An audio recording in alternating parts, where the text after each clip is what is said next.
اعوذ باللہ من الشیطان الرجیم بسم اللہ الرحمن الرحیم۔ السلام علیکم۔ اسلامک انفارمیشن چینل میں آپ سب کو خوش آمدید۔ میرے چینل کو لائک اور سبسکرائب کرنا نہ بھولیے گا۔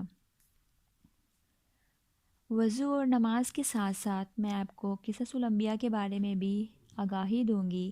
جیسا کہ آپ جانتے ہیں دنیا میں تقریباً 1,24,000 پیغمبر تشریف لائے۔ یہ صرف ایک اندازہ ہے، ایک اندازے کے مطابق ہے، پیغمبر اس سے بھی زیادہ تھے۔ ان پیغمبروں میں سب سے پہلے میں حضرت آدم علیہ السلام کی بات کروں گی، کیونکہ یہ ہم سب جانتے ہیں کہ حضرت آدم علیہ السلام دنیا کے سب سے پہلے پیغمبر بلکہ سب سے پہلے انسان تھے۔ ان سے پہلے کوئی بشر نہ تھا۔ آپ کے بعد جو بھی ہوا وہ آپ کی اولاد میں سے ہے۔ اللہ تعالیٰ نے حضرت آدم علیہ السلام کو دنیا کے کونے کونے سے جمع کی گئی خاک سے پیدا کیا، پھر ان میں اپنی روح پھونکی۔ جب روح ان کے سر کی طرف سے داخل کی گئی تو ان کو چھینک آئی اور انہوں نے الحمدللہ کہا۔ اگرچہ حضرت آدم علیہ السلام کو دنیا کے کونے کونے سے جمع کی گئی مٹی سے پیدا کیا گیا، جو کئی کلرز یعنی رنگوں کی تھی، کہیں سے سفید، کہیں سے کالی، کہیں سے سرخ اور نرم تھی، کہیں سے سخت تھی، تو اسی طرح آپ کی اولاد بھی اسی مطابق پیدا ہوئی، کوئی کالا، کوئی سخت، کوئی نرم، اس طرح سے۔ جس دن حضرت آدم علیہ السلام پیدا ہوئے وہ جمعے کا دن تھا۔ اسی روز انہیں جنت میں داخل کیا گیا اور جمعے کے دن ہی انہیں اس سے نکالا گیا اور اسی دن قیامت قائم ہو گئی۔ جب حضرت آدم علیہ السلام پیدا ہوئے تو ان کا قد 60 ہاتھ لمبا تھا، یعنی کہ 60 ہاتھ۔ اللہ تعالیٰ نے ان کو حکم دیا کہ وہ فرشتوں کی جماعت کو سلام کہیں اور سنیں کہ وہ کیا جواب دیتے ہیں۔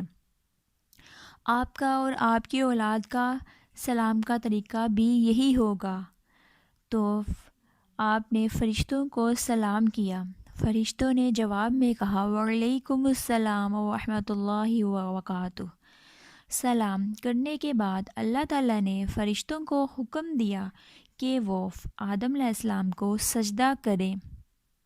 سب فرشتوں نے سجدہ کیا، لیکن ابلیس جو کہ ایک جن تھا اس نے سجدہ کرنے سے انکار کر دیا۔ اللہ تعالیٰ نے حضرت آدم علیہ السلام کو تمام ضروری چیزوں کے نام سکھا دیے جو آج لوگ استعمال کرتے ہیں۔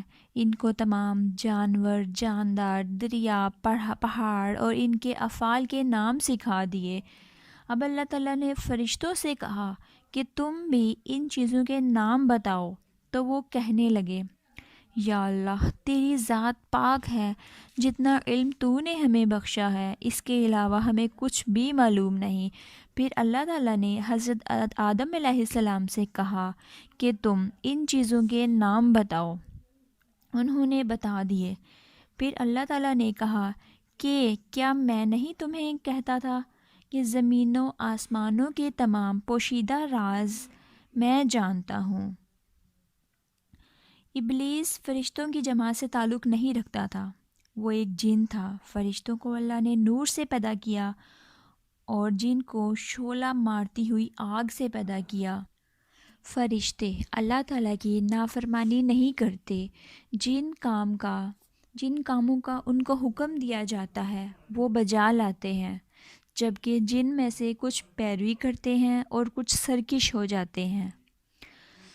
اسی طرح فرشتوں کو جب حضرت آدم علیہ السلام کو سجدہ کرنے کا حکم ہوا تو انہوں نے فوراً سے کر لیا، لیکن شیطان نے کہا میں ان سے افضل اور بہتر ہوں، ان کو تو نے زمین کی مٹی سے پیدا کیا جبکہ میں آگ سے پیدا ہوا ہوں، میں ان کو سجدہ کیوں کروں؟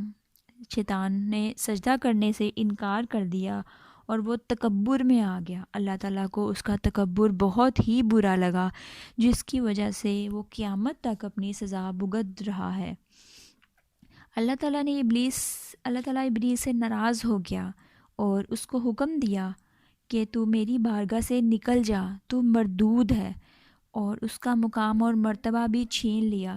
یعنی کہ شیطان جو ہزاروں سالوں سے اللہ تعالیٰ کی عبادت میں لگا ہوا تھا، وہ اللہ تعالیٰ کا ولی مانا جاتا تھا، لیکن انسان کو سجدہ نہ کرنے کی بدولت اور تکبر میں آ جانے کی بدولت اللہ تعالیٰ نے اس سے اس کا مرتبہ اور مقام چھین ہی لیا۔ تو شیطان اللہ سے کہنے لگا کہ مجھے قیامت کے دن تک کی زندگی دے دے۔ اللہ نے اسے زندگی دینے کا فرما دیا۔ جب اسے یقین ہو گیا کہ قیامت تک اسے موت نہیں آئے گی، تو اس نے کہا میں تیرے بندوں کو بھڑکاؤں گا، انہیں وسوسے ڈالوں گا، انہیں گمراہ کروں گا۔ حضرت آدم علیہ السلام کی نیکسٹ ویڈیو ہم نیکسٹ پارٹ میں بتائیں گے۔